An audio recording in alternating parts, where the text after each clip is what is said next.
.net/doc عنوان للمعرفة.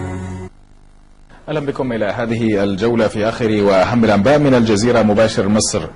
أكد رئيس الوزراء الإسرائيلي بنيامين نتنياهو أن تل أبيب ستواصل تمسكها بمعاهدة السلام مع مصر، وأكد سعي حكومته لعودة السفير إلى القاهرة بسرعة.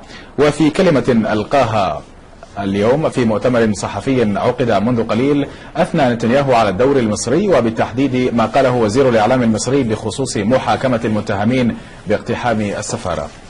أنني أطلب أن أشير إلى تدخل الكوماندوز المصري، وهو تدخل منع كارثة. لقد أجرينا كل الاتصالات طيلة الليل مع الحكومة في مصر،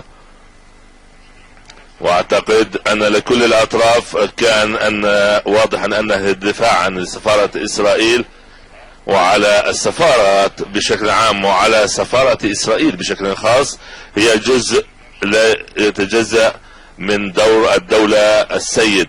ولذلك اثمن ما قاله وزير الاعلام المصري الذي ادان الهجوم على السفارة المصرية، وقد انضم اليه زعماء اخرون في العالم وفي العالم العربي ايضا، ولهذا اهمية كبرى.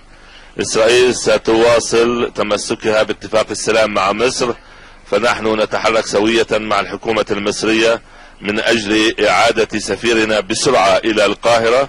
واود ان اتأكد من ان الترتيبات الامنية للسفير وللسلك الدبلوماسي تكون صلبة قوية وتوفر الامن المطلوب لهم.